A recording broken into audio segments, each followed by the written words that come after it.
aqui pela nossa capela online. E que alegria poder estar junto com os irmãos. O livro de Juízes, meus queridos, como já adiantou aí o pastor Valtair, é um livro simplesmente fantástico, extraordinário. Eu amo o livro de Juízes, apesar das dificuldades que ele apresenta para nós enquanto estudiosos da Bíblia. Não é um livro muito simples, não é um livro muito fácil. E nós estudaremos ao longo desse semestre, até novembro, se Deus assim nos permitir, se Jesus não voltar antes disso, nós estudaremos as narrativas de cada um dos juízes. Algumas narrativas são muito rápidas.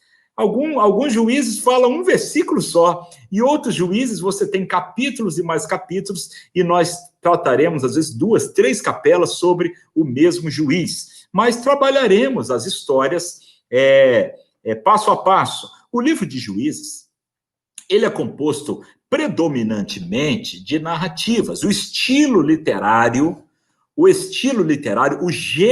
literário narrativo, ele relata as histórias do povo de Israel. Quando a gente estuda sobre narrativa, a gente sempre lembra das 3 esferas da narrativa. Quando uma narrativa diz respeito ao indivíduo, mas essa mesma narrativa diz respeito ao povo de Israel, porque aquele indivíduo, na narrativa bíblica, ele faz parte da história do povo, e a história dele compõe a história do povo, e, ao mesmo tempo, a história da redenção da humanidade, que seria um plano mais elevado. Agora, na tríplice divisão do cânon hebraico, da Bíblia hebraica, o livro de Juízes, curiosamente, não está na divisão dos escritos, mas nos profetas. A tríplice divisão da Bíblia hebraica é lei, profetas e os escritos. E o livro de Juízes compõe esta parte dos profetas, embora contenha predominantemente narrativas e não profecias do sentido como nós concebemos hoje. Essas narrativas que constam do livro de Juízes não são meras narrativas estanques, como acabei de dizer, são narrativas que compõem as individualidades, compõem a história de Israel. E quando nós olhamos para a história de Israel hoje, nós entendemos a história da salvação, a história da redenção da humanidade. Mas quando a gente pensa na história de Israel, por exemplo, a gente precisa entender que essas narrativas, desde o livro de Gênesis, que nos livros da lei nós temos também muitas narrativas, muitos capítulos de narrativas, e ali mostra como Deus formou um povo do nada para ser o seu povo. Deus não escolheu um povo para ser o seu povo. Preste atenção nisso, que isso é interessante a gente entender.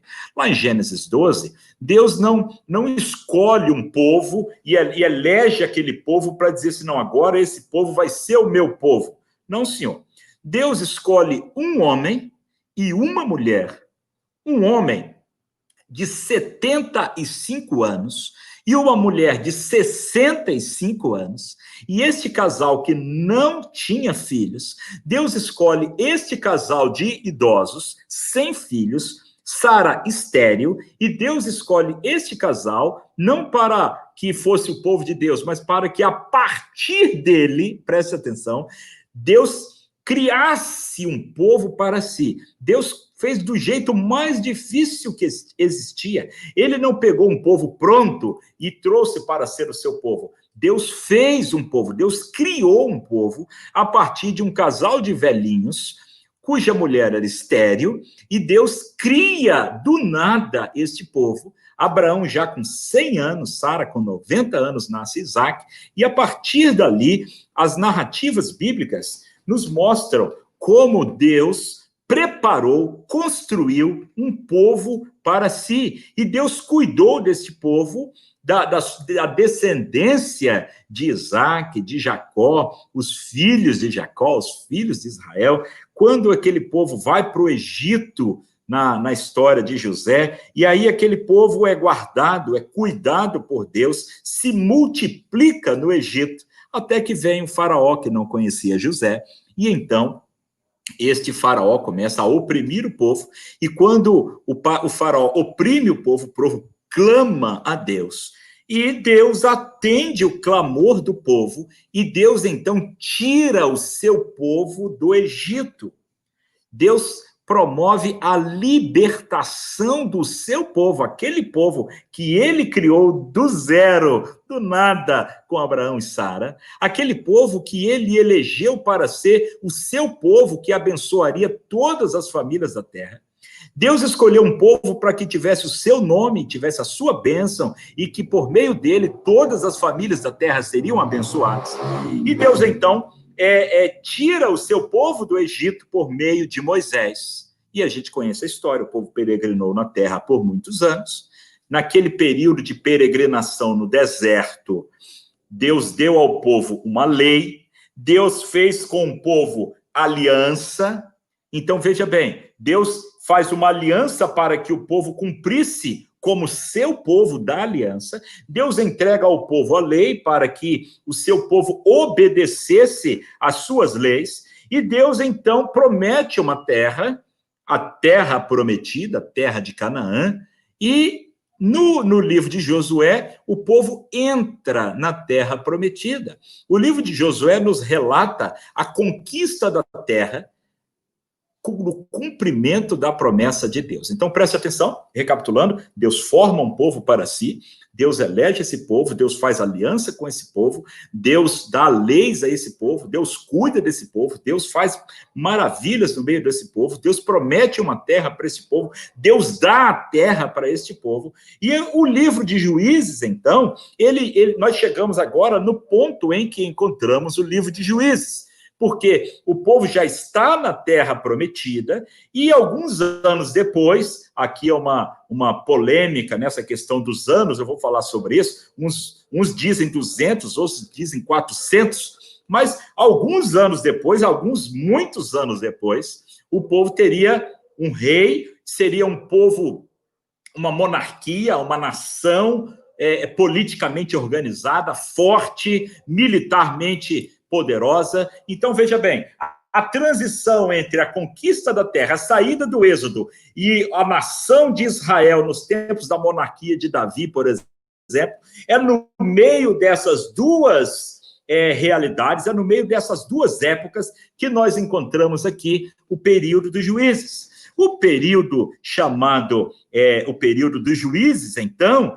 ele é um intervalo entre a conquista da terra e o estabelecimento da monarquia legalmente constituída depois como uma nação. E é nesse período que nós estamos. É nesse intervalo, chamado período dos juízes, que as tribos de Israel precisam aprender a conviver como uma nação, mesmo no meio de outras nações inimigas e debaixo de uma fortíssima influência das cidades cananeias. Aquelas tribos israelitas começam a se organizar, a conviver como uma espécie de confederação, até que depois isso amadurece e eles se tornam a monarquia como nós conhecemos.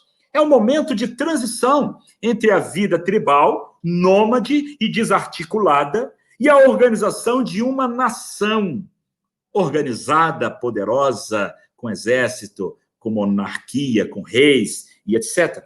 Esse intervalo, conhecido como período dos juízes, talvez por conta da referência que está em Juízes 2,16, que diz mais: o Senhor levantou juízes. Aqui em Juízes 2,16. Talvez daqui venha o nome do livro, talvez daqui venha o chamado período dos juízes, porque o Senhor levantou para si juízes que os livraram das mãos dos saqueadores.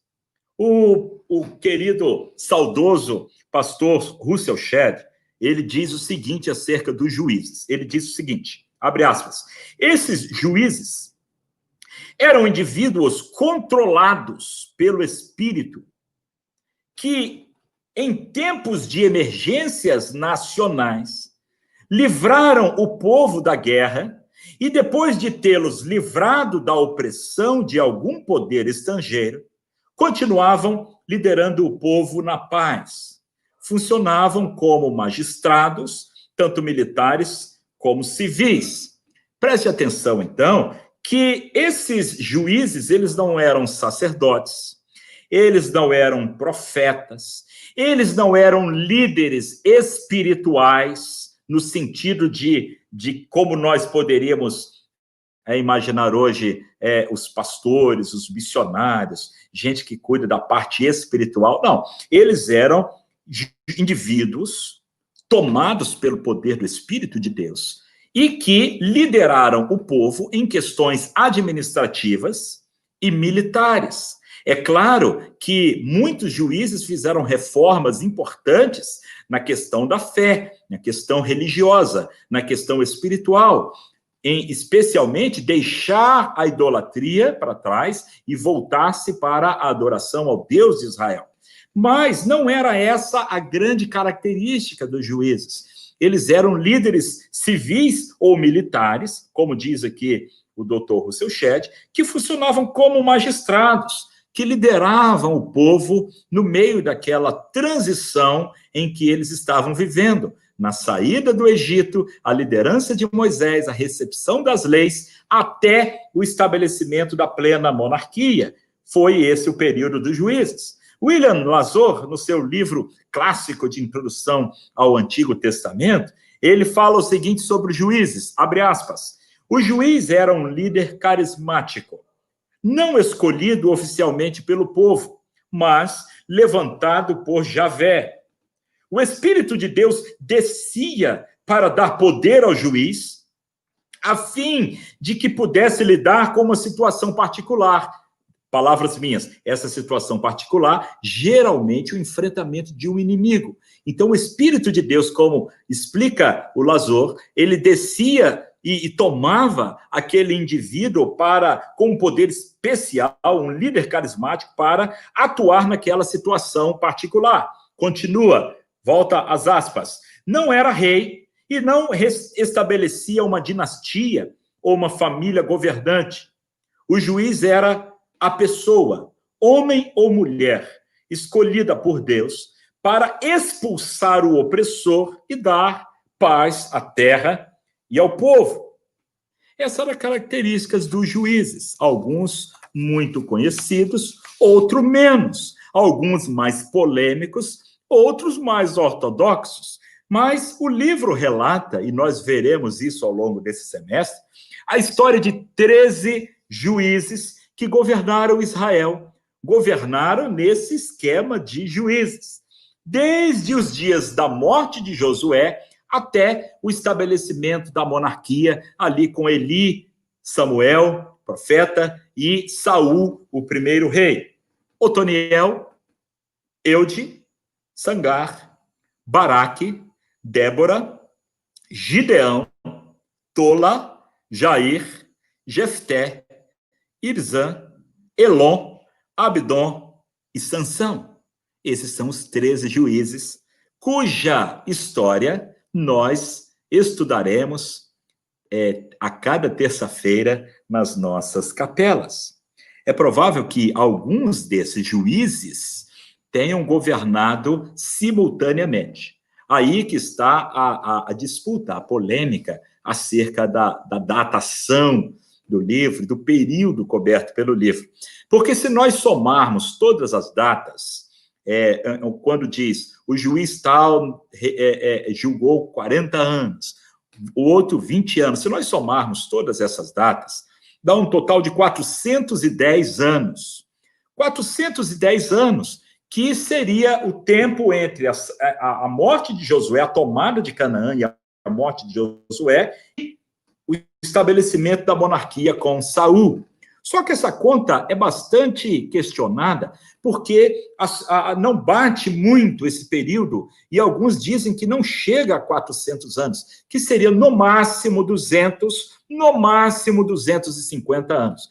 Então, há essa pesquisa acadêmica importante, e essa disputa de duas posições, de quanto tempo teria durado esse período de Juízes. E eu acho que essa disputa é importante, é legal a gente estudar isso, né? Vamos ver o que os nossos professores vão dizer nas terças-feiras seguintes, fica de olho, eu vou ficar também, quero ver o posicionamento de cada um, mas isso para mim é uma questão secundária, não é tão importante assim. Por quê?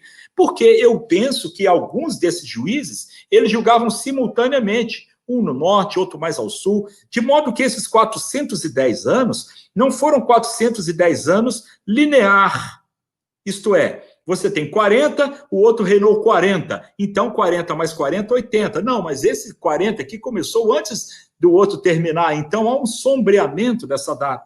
Por isso que eu prefiro ficar com uma data um pouco mais conservadora, de 200 a 250 anos, em que foi o chamado período dos juízes. Este livro dos juízes, segundo a tradição judaica, foi escrito pelo profeta Samuel. Meu xará. O profeta Samuel, aliás, ele é meu xará, né? Eu que sou xará dele. O profeta Samuel teria sido o autor deste livro. O livro é anônimo. O livro não traz para si nenhuma vindicação de autoria. É um livro anônimo. Mas a tradição judaica atribui a escrita principal do livro a Samuel, já no período da monarquia, porque diversas vezes ele se refere dizendo assim, naquele tempo não havia rei em Israel, e cada um fazia o que bem queria. Então, veja que se ele diz, naquele tempo não havia rei em Israel, é um indicativo de que ele escreveu em um tempo que já havia rei em Israel. Então, Samuel teria sido o autor da maior parte do livro. É claro que houve também edições posteriores ao livro, mas acredita-se na tradição judaica, e eu não vejo nenhum motivo para desacreditar nessa tradição milenar, de que Samuel seria o autor da maior parte do livro de Juízes. Esse período de Juízes, que nós estudaremos ao longo desse semestre, é marcado por altos e baixos na vida de um povo. Aliás, esse é o tema do sermão dessa noite. Altos e baixos na vida do povo de Deus. Altos e baixos. É um tempo todo cheio de altos e baixos. Como que acontecia isso? Há uma caracterização da negligência da lei do Senhor por parte do povo. O povo de Deus, o povo de Israel, negligenciava a lei do Senhor e, por conta disso, eles adoravam falsos deuses, especialmente Baal. E quando o povo se afastava de Deus e se misturava na idolatria, Deus pesava a mão sobre o povo. De que maneira Deus pesava a mão? Deus mandava inimigos. E aí o povo se arrependia e clamava. Então, veja, altos e baixos o tempo todo. William Lazor, ele traça para o capítulo 3, ele diz o seguinte, o capítulo 3 parece esboçar um padrão que se repetirá ao longo de todo o livro. E ele coloca esse padrão, não vou colocar entre aspas, porque eu não copiei exatamente o que ele disse, mas, em minhas palavras, o que o Lazor disse era o seguinte, o povo faz o que é mal perante os olhos do Senhor.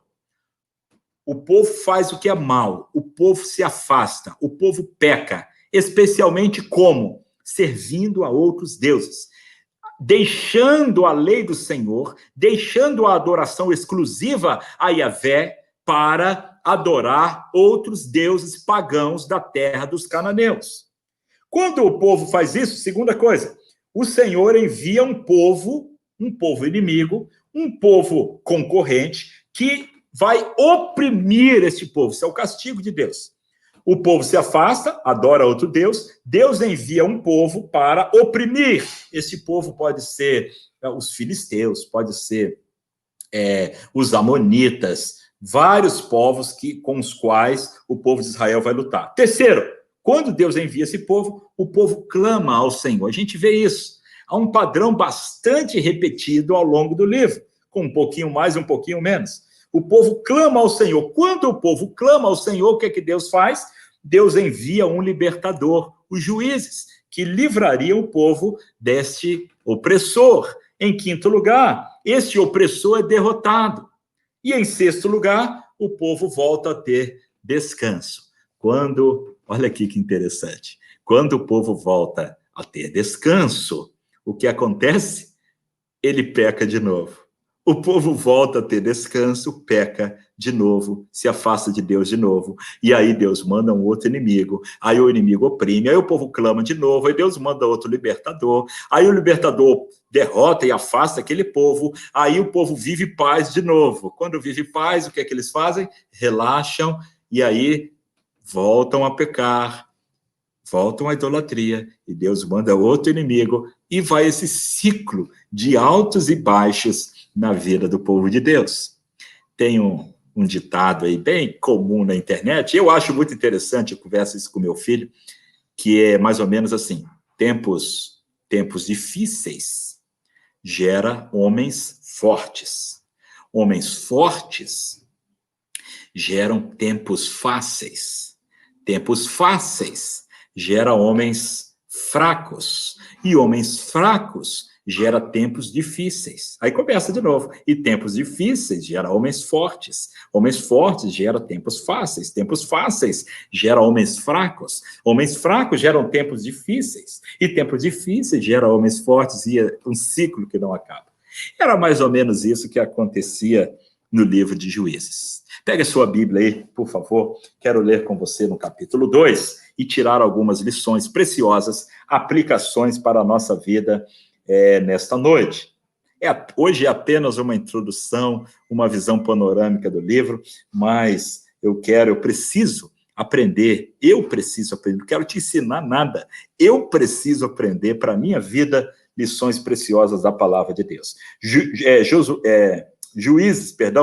Juízes capítulo 2, abra e pega aí a sua Bíblia, meu irmão, leia comigo a partir do verso 10 até o verso 23. Juízes 2, a partir do verso 10. Depois que toda aquela geração, a geração do deserto, a geração da conquista da terra, a geração da conquista de Canaã, depois que toda aquela geração foi reunida a seus pais, um eufemismo para morreu, surgiu outra geração que não conhecia o Senhor. Lembra aquela história? Tempos fortes geram tempos fáceis, geram homens fracos, etc. e tal. Surgiu outra geração que não conhecia o Senhor, nem o que ele havia feito por Israel. Verso 11. Então, os israelitas fizeram o que era mal aos olhos do Senhor e cultuaram os Baalins. Veja o padrão. Eles se afastam de Deus, eles se esquecem de Deus. E eles fazem o que é mal aos olhos do Senhor. Eles ofendem ao Senhor, desagradam ao Senhor. De que maneira, especialmente? Cultuando outros deuses. Verso 12. Eles abandonaram o Senhor, Deus de seus pais, que os havia tirado da terra do Egito, e seguiram outros deuses dos povos ao redor, e os adoraram. E assim provocaram a ira do Senhor, abandonando-o e cultuando Baal e Astarote. Por isso, a ira do Senhor se acendeu contra Israel, e ele os entregou nas mãos de saqueadores que os roubaram. Eram aqueles povos inimigos que vinham, e midianita, e roubava o trigo, e roubava a safra, e roubava as ovelhas, e saqueavam o povo. A gente vai ver isso, por exemplo, com Gideão. Mas volta para cá. Ele, o Senhor, os entregou nas mãos dos inimigos ao redor, aos quais não puderam mais resistir. Verso 15. Por onde quer que saíssem, a mão do Senhor era contra eles para derrotá-los. Quando o povo se afastava de Deus, era só derrota. Alguma coincidência com hoje? Alguma aplicação disso para a nossa vida? Quando aquele povo se afastava de Deus, a mão de Deus era contra eles e era só derrota. Olha o verso 15. Por onde quer que saíssem, a mão do Senhor era contra eles, para derrotá-los, conforme o Senhor havia advertido e jurado. Eles estavam em grande aflição. Aí, o passo seguinte. Mas o Senhor levantou juízes, que os livraram das mãos dos saqueadores. Entretanto, eles não deram ouvidos aos seus juízes. Depois que a coisa voltava à normalidade, à paz, ao descanso, ao sossego, eles esqueciam do Senhor, esqueciam da lei do Senhor e voltavam para a idolatria. E se prostituíram com outros deuses e os adoraram.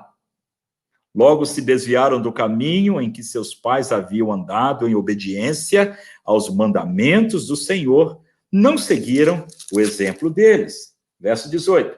Quando o Senhor levantava um juiz, ficava ao lado dele e livrava os israelitas das mãos dos seus inimigos durante toda a vida daquele juiz. O Senhor tinha compaixão deles em razão do seu gemido, por causa dos que os oprimiam e afligiam. Mas depois da morte do juiz, o povo voltaram atrás e se tornavam piores do que os seus pais, seguindo outros deuses, cultuando-os e adorando-os. Não abandonavam as suas práticas nem a sua obstinação. A ira do Senhor se acendeu contra Israel, e ele disse: visto que esta nação desfez a aliança que fiz com seus pais, e não deu ouvidos à minha voz, não expulsarei mais de diante dela nenhuma das nações que Josué deixou quando morreu. Farei isso para pôr Israel à prova, para ver se guardará o caminho do Senhor e se andará nele como seus pais o fizeram. Assim o Senhor permitiu que aquelas nações ficassem na terra e não as expulsou logo, nem as entregou nas mãos de Josué. Percebam o ciclo de altos e baixos na vida do povo. No capítulo 17, só para a gente continuar o nosso panorama, eu quero ler apenas mais 2 versículos. Abra comigo aí, não fica só me olhando, não. Juízes 17, eu já fui aqui para 1 Samuel. Espera aí que eu fui demais aqui na minha Bíblia. Juízes 17, versículo 6. Juízes 17, 6 diz o seguinte: naquela época, não havia rei em Israel, e cada um fazia o que lhe parecia correto. Olha que perigo, olha que coisa. Cada um fazia o que parecia correto. Agora, no capítulo 21, versículo 25, naqueles dias, mesma coisa, não havia rei em Israel. Cada um fazia o que lhe parecia correto. Este é o último verso de Juízes. Ele fecha o livro dizendo exatamente aquilo que marcou o começo do livro, que era a obstinação da mente e do coração do povo de Israel e fazer aquilo que lhe parecia correto, não aquilo que a lei do Senhor mandava. Cada um fazia o que parecia correto aos seus próprios olhos. Meus irmãos, pensem comigo um pouquinho aqui. Nós não somos diferentes hoje, não. Ainda hoje, nós continuamos do mesmo jeito. Coração obstinado, cabeça dura, cada um tem a sua opinião, cada um quer fazer o que é melhor aos seus próprios olhos. E por conta disso, o mundo está como está. É claro que nós não queremos nos nivelar por baixo, não é? Com aquele povo, às vezes, tão rebelde, tão insensível, tão desobediente à palavra de Deus. Mas o fato é que, quando a gente olha a nossa geração, o mundo à nossa volta, não apenas no Rio de Janeiro, não apenas no Brasil, mas no mundo inteiro, as pessoas são obstinadas, teimosas. Eu, por exemplo, sempre tenho razão. Você está errado. O certo sou eu. E se você não fizer do meu jeito, então é melhor nem fazer. E isso causa uma divisão, isso causa contendas, isso causa lutas. Quando, na verdade, Nós devemos procurar na palavra de Deus aquilo que é a vontade do Senhor para nós. Não é aquilo que eu quero, não é aquilo que eu gosto, não é aquilo que eu acho, não é aquilo que eu desejo. Isso tudo não vale nada. O que é que vale então? Vale a palavra de Deus. Vale a lei de Deus. Vale a vontade de Deus para as nossas vidas.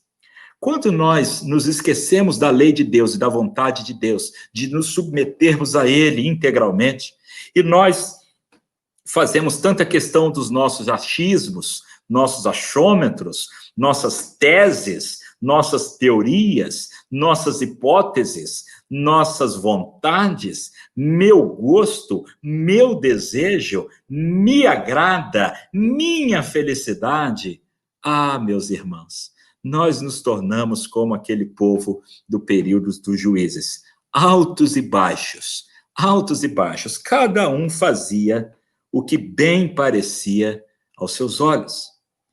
Todo o livro de Juízes vai mostrar para a gente essa oscilação moral, essa oscilação espiritual na vida do povo de Israel. E vai mostrar, consequentemente, a mão de Deus pesando sobre o povo para castigá-los, para discipliná-los e trazê-los de volta à vontade de Deus. Quando a mão de Deus pesava, eles se arrependiam.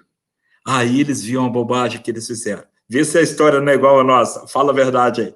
Fala a verdade, não é igual a gente. Aí eles viam a bobagem que eles fizeram. Eles viam o erro que eles tinham cometido. E aí eles se arrependiam. E eles clamavam a Deus. E quando eles clamavam a Deus, arrependidos, Deus que é bondoso, Deus que é misericordioso, abençoava, mandava um juiz. E esse juiz, esse líder, esse libertador, trazia, então, um renovo na vida do povo, porque derrotava os inimigos e trazia descanso, trazia um tempo de paz. Aí o povo se alegrava em Deus, o povo se agradecia a Deus, o povo adorava a Deus, o povo exaltava a Deus pelos livramentos, pelos milagres, pela bênção do Senhor. Só que passava um pouquinho de tempo, esquecia de novo e ia atrás dos deuses, ia atrás da sua vontade, ia atrás daquilo que parece certo de acordo com a sua cabeça. E aí voltava o ciclo novamente, altos e baixos na vida daquele povo. Olha que coisa extraordinária. Nós precisamos estar firmes, firmados na palavra de Deus, firmados na presença de Cristo, sem vacilar. É claro que nós somos seres humanos e pecamos. É claro que nós somos seres humanos sujeitos a essa oscilação de humor, oscilação até da nossa fé. Há um hino antigo, Westney, que a gente canta, um hino antigo, e o pessoal da música deve lembrar.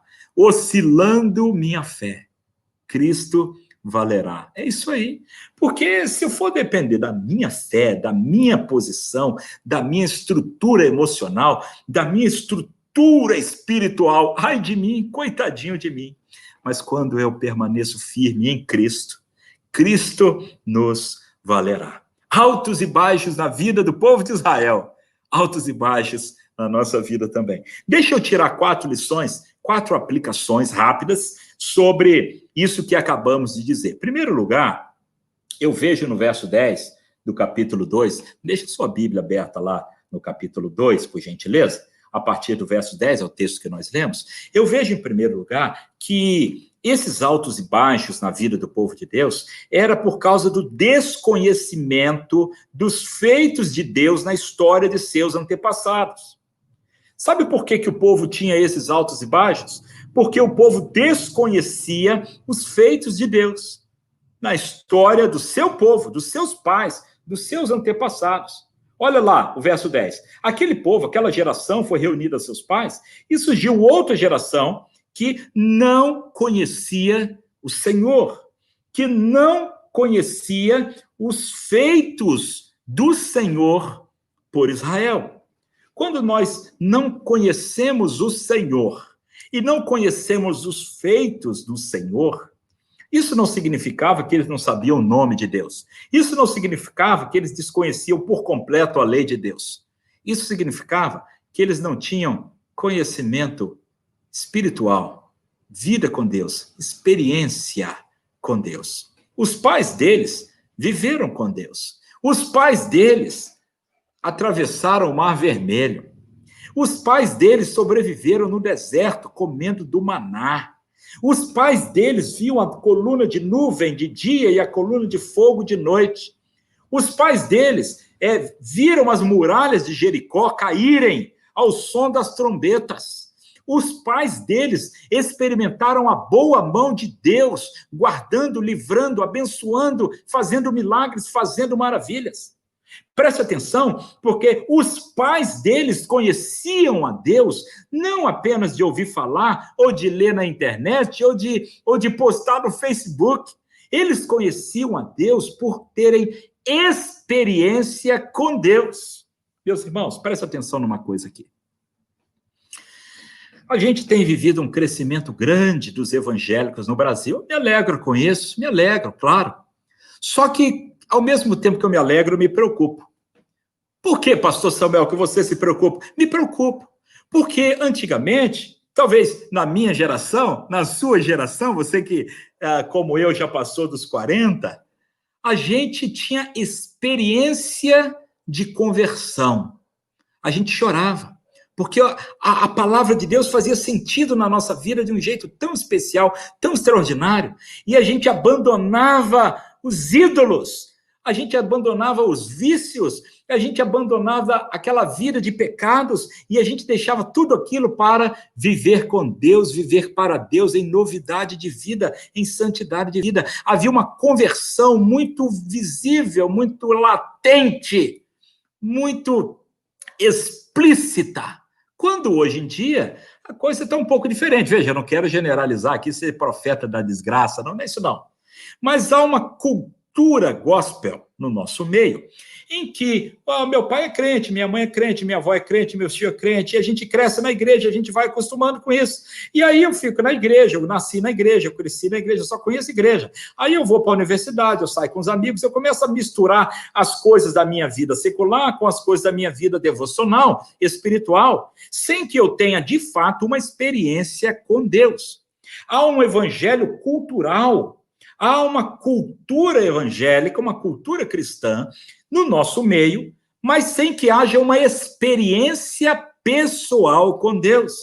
O problema daquele pessoal do período dos juízes é que os pais deles experimentavam livramentos extraordinários, mas eles mesmos não tinham essa experiência. Eles ouviam contar da experiência dos pais deles, mas eles mesmos não tinham essa experiência com Deus. Por isso, o texto nos diz, eles não conheceram ao Senhor e nem o que o Senhor havia feito por Israel. Capítulo 2, verso 10. Olha, isso é muito sério. Porque quando a gente não consegue viver uma vida com Deus, veja bem, se eu quiser basear a minha vida espiritual na experiência do meu pai, na experiência da minha mãe, na experiência da minha mulher, na experiência do meu marido, dos meus filhos, ou do meu pastor, ou do meu professor, ou do meu vizinho, a minha experiência será nula e o barco vai afundar. É preciso que eu tenha experiência com Deus. É preciso que você tenha a sua experiência com Deus. Interessante quando a gente vai pregar, né? E aí, às vezes, a gente gosta de contar histórias para ilustrar, e a gente conta a história só dos outros. Ou então a gente conta a história só do passado. É preciso que, quando eu pregue e eu quiser usar uma ilustração, eu conte a minha história, a minha experiência, o meu milagre, os feitos de Deus na minha vida, a maneira como Ele me transformou, como Ele me amou, a maneira como Ele me conduz, o meu dia a dia com Deus, a minha devoção com Deus, aquilo que Deus falou ao meu coração pela sua palavra. É vida com Deus. A gente está no Seminário do Sul, Vocês vão ser aluno aí de um monte de doutores extraordinários. Pastor Valtair, doutor Valtair, doutor Heinerson, doutor Dionísio, doutora Teresa Aquil e tantos outros gigantes, doutor Teógenes. É só fera, só gigante. E tire o couro deles, suga ao máximo o que esses professores têm para te oferecer. Estude muito. Mas preste atenção aqui. Olha aqui no meu olho, aqui, vou até regalar o olho para te ver melhor. Você precisa ter a sua experiência com Deus. A questão acadêmica é ótima, é maravilhosa, mas ela não pode suplantar, substituir a sua experiência com Deus. O tempo de seminário é um tempo lindo de crescimento, de descobertas, de estudo, de mergulho em tantas coisas. Mas isso não substitui e nem concorre com a sua experiência com Deus. Então, seminarista de teologia, seminarista de música, tem experiência com Deus, tem a vida com Deus. Não fica contando só a história dos outros, conte a sua história, a sua experiência com Deus. Sabe por que o povo tinha momento de altos e baixos? Porque eles mesmos, diz o verso 10, não conheciam ao Senhor. Eles não tinham experiência com Deus. Tenha a sua experiência com Deus.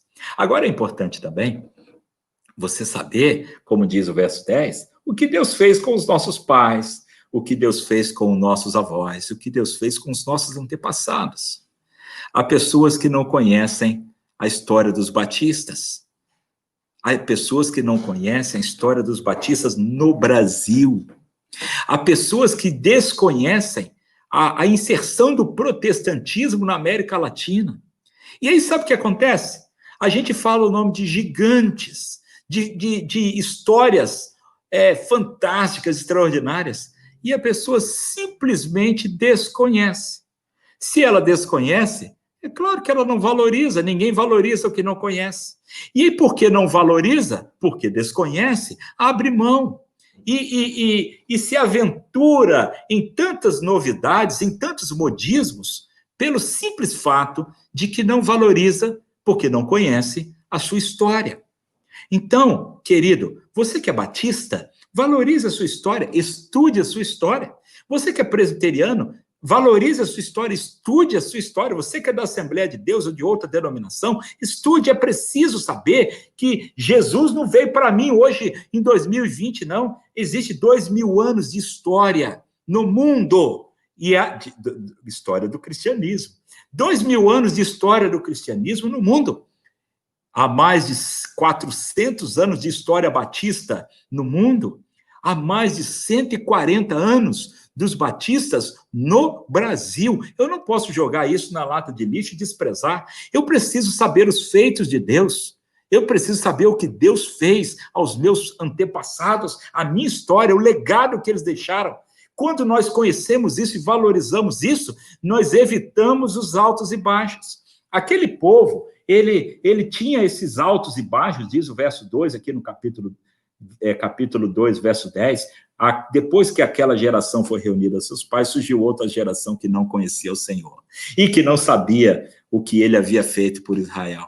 Aqui, procure se informar, tá? Procure se informar. Tem um busto lá na biblioteca do seminário, não sei se você já reparou, quando a gente voltar às aulas presenciais, você puder ir à biblioteca, você vai ver lá um busto. Eu estava lá um dia desses, com uma jovem, e ela perguntou assim, pastor, de quem é esse busto aqui? Eu disse, William Bagby.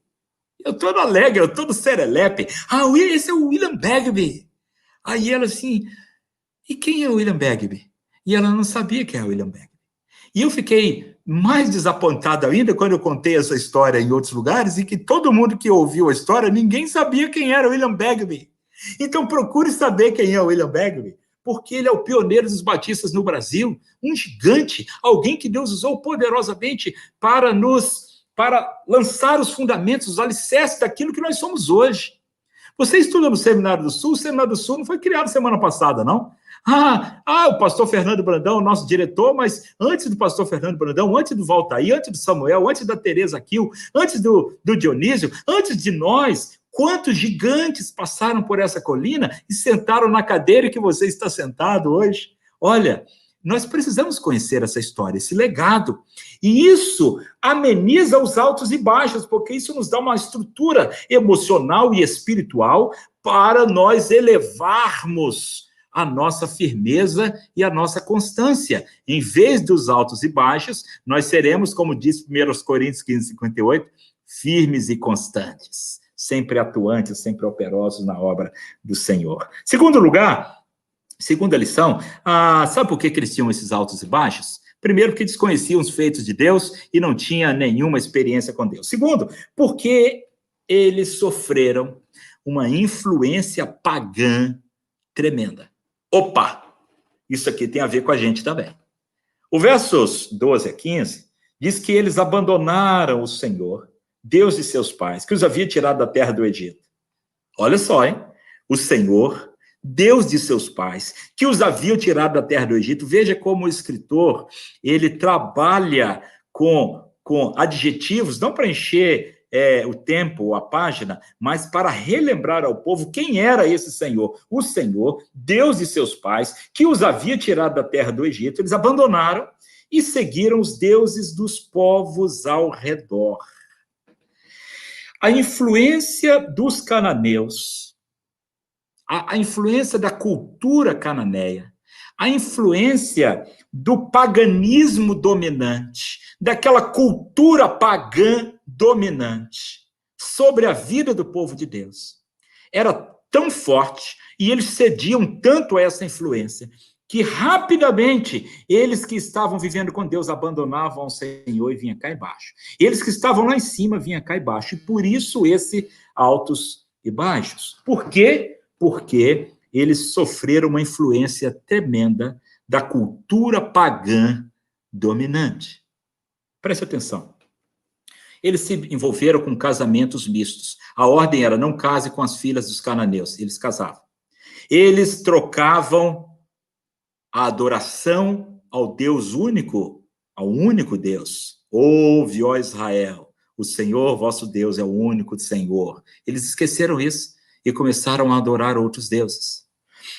Eles transigiram em questões morais e éticas. A gente vai ver, por exemplo, enganação, mentira. Lembra de Sansão? Lembra de Gideão? Lembra de Jefté?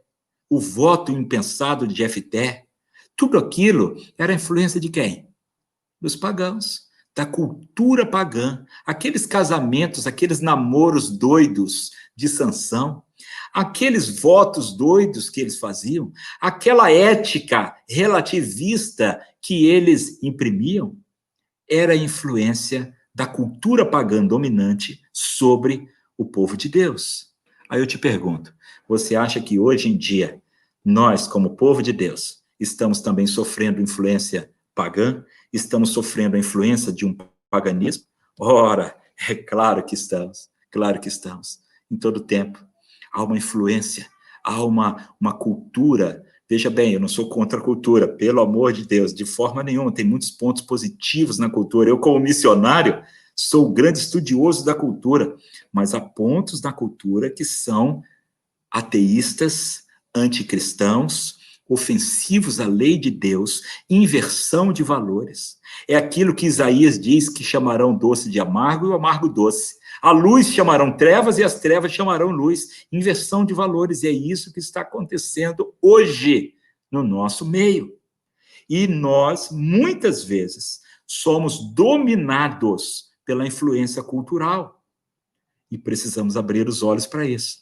Não sejamos menininhos pueris, infantis, ingênuos. Não. Precisamos ser sábios, prudentes, vigilantes, para discernir o bem e o mal, de modo que permaneceremos firmes na palavra de Deus, mesmo que politicamente incorreto.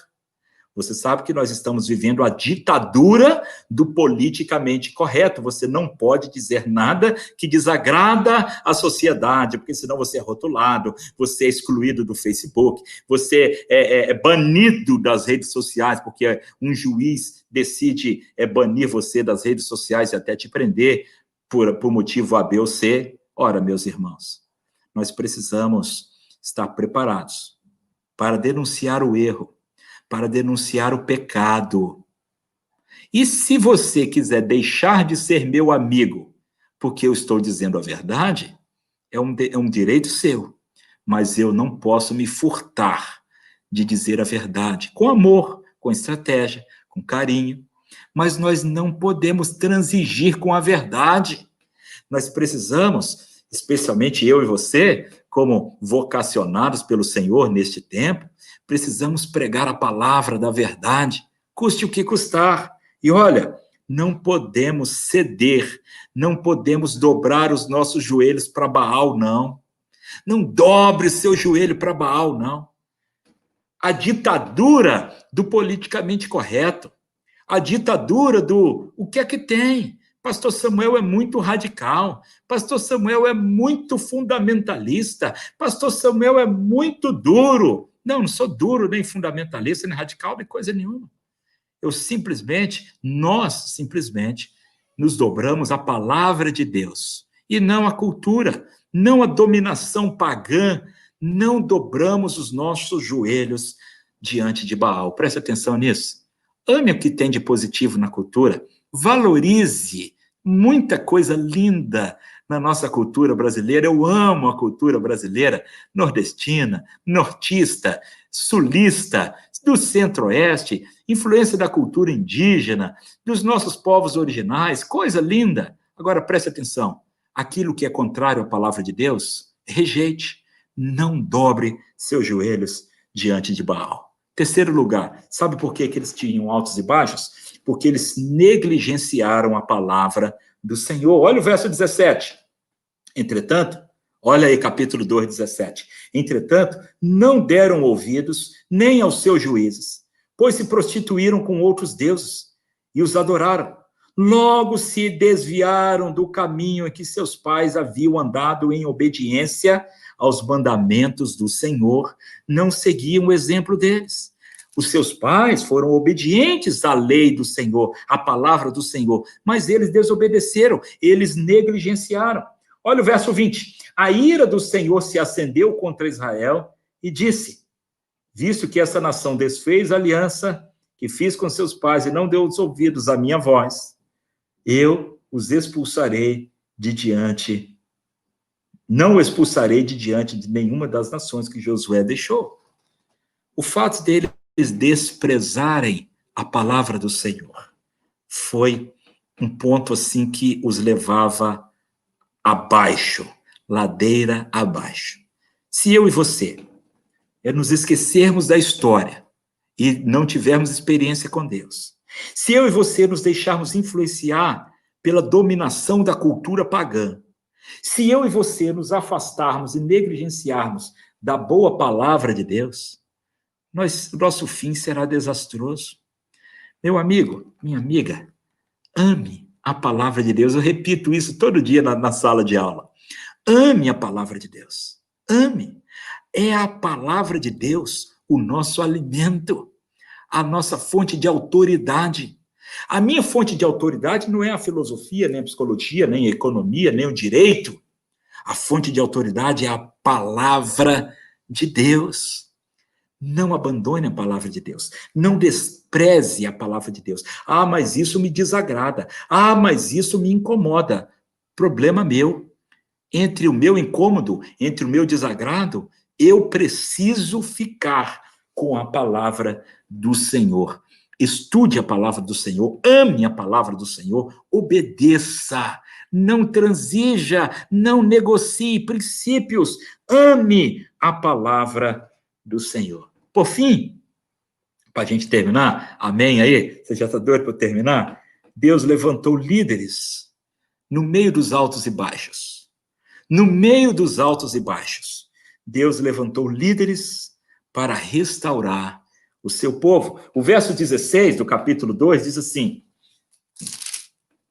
mas o Senhor levantou juízes que os livraram das mãos dos saqueadores.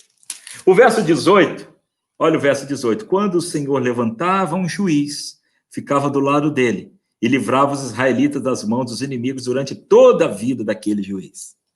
O Senhor, no meio dos altos e baixos, levantava homens e mulheres também, cheios de Deus, líderes, para fazer diferença na história daquele povo. Agora é comigo, com você aqui o negócio. Se a gente está vivendo um tempo de dominação pagã, de esquecimento dos feitos do Senhor e falta de experiência com Deus, se a gente está vivendo um tempo de negligência da palavra, desobediência aberta à palavra, talvez Deus queira usar a minha vida, a sua vida, para mudar essa história. Do mesmo jeito que ele fazia lá com aquele juiz. Talvez você seja um menino que veio lá do interior. Talvez você seja aí uma mocinha novinha, do bairrozinho simples, da igrejinha pequena, atrás da rua. Mas talvez Deus queira levantar a sua vida neste tempo. E se ele trouxe você para o seminário como um vocacionado, é porque ele quer te usar na obra dele. Eu não sei onde, nem como, nem quando. Talvez no ministério pastoral, talvez no ministério de missões, talvez na música, talvez na educação. Eu não sei exatamente o que Deus quer com você. Mas olha aqui no meu olho. Se Deus chamou você, e se ele trouxe você para o Seminário Sul, porque você não veio por conta própria, você não veio para cá por sua conta, foi Deus quem te trouxe, é porque ele quer usar você. E ele quer te usar poderosamente. Porque Deus, ele levanta líderes para livrar o seu povo, para conduzir o seu povo de volta a ele, de volta à adoração exclusiva dele, de volta aos valores da palavra, da Bíblia, da lei de Deus, do caminho do Senhor, da vontade do Senhor. E talvez ele queira usar a sua vida. Eu estou convicto disso. Eu só não sei aonde, nem como, nem quando. Mas eu estou convicto de que ele quer usar a sua vida. E ao longo desse semestre, a gente vai aprender com esses brilhantes professores tanta coisa especial. De Gideão, de Jefté, de Sansão, de tanta gente extraordinária. Não é gente extraordinária, não. Era gente simples, era gente comum, era gente pequena, era gente como eu e você, de carne e osso, sujeito às fraquezas. Mas que mesmo assim Deus usou de uma forma extraordinária. Preste atenção, não era gente extraordinária, era gente comum, mas usado de uma forma extraordinária pelo Deus extraordinário. E esse Deus extraordinário quer usar também a minha vida, eu que sou tão pequeno, tão simples, tão limitado, pecador, você igual a mim, talvez melhor um pouquinho do que eu, mas esse Deus extraordinário quer usar as nossas vidas para fazer algo extraordinário neste tempo, na nossa geração. Não é na geração que passou, não é na geração que virá, é nesta geração que Deus quer usar a minha vida, Deus quer usar a sua vida. Para concluir, eu quero destacar brevemente algumas contribuições teológicas do livro de Juízes. Primeiro, nós vemos aqui um Deus santo, um Deus que não se coaduna com o pecado, que não se dobra, que não transige com o pecado. Nós vemos um Deus justo, que pune o pecado. Presta atenção nesse caráter de Deus revelado no livro de Juízes. Nós vemos um Deus soberano, que controla a história, que manda exército, que tira exército, que manda nação destruir outra nação. Deus está no trono, reinando até na pandemia, até coronavírus, até o que for. Deus é Deus. O Marcelo cantou agorinha mesmo, né? Ele é Deus, se ele fizer, ele é Deus, se não fizer, ele é Deus. Ele é soberano, ele é Senhor da história. Mas nós vemos também no livro de Juízes um Deus misericordioso, um Deus que se compadece cada vez que o seu povo se arrependia e clamava. Nós vemos um Deus gracioso. O livro de Juízes mostra a graça de Deus. Mostra a graça de Deus para com aquele povo cheio de altos e baixos. E a cada vez que o povo clamava, a misericórdia e a graça de Deus se manifestava, e ele enviava um libertador, ele enviava um salvador. Ora, ele enviou o maior salvador. Ele enviou o maior libertador, o maior juiz, não moralmente imperfeito como aqueles, não, pleno, perfeito, o próprio Filho.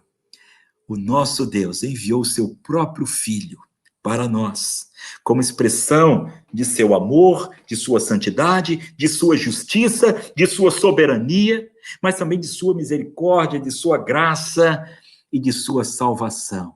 Jesus veio por nós para nos salvar.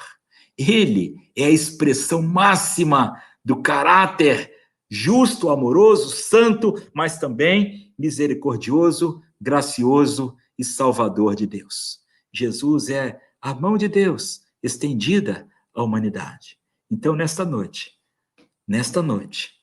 se você que por acaso está nos ouvindo ainda não teve a sua experiência com Jesus, você precisa abrir o seu coração e entregar a sua vida a Jesus como seu Senhor e seu Salvador. E nós que já fizemos isso, nós que já servimos a esse Jesus maravilhoso, o nosso grande libertador, Salvador e Senhor, apeguemos-nos a Ele com firmeza de fé, para que não tenhamos uma vida de altos e baixos, mas apegados com Jesus, nós tenhamos uma caminhada nobre, bonita, santa, na presença de Deus, marcando a nossa geração como instrumentos, líderes usados poderosamente pelo Senhor para influenciar e marcar a nossa geração. Que este seja eu e você, usados por Deus para abençoar as pessoas no nosso tempo. Amém? Que Deus assim nos abençoe. Deixa eu orar com você e aí eu devolvo a palavra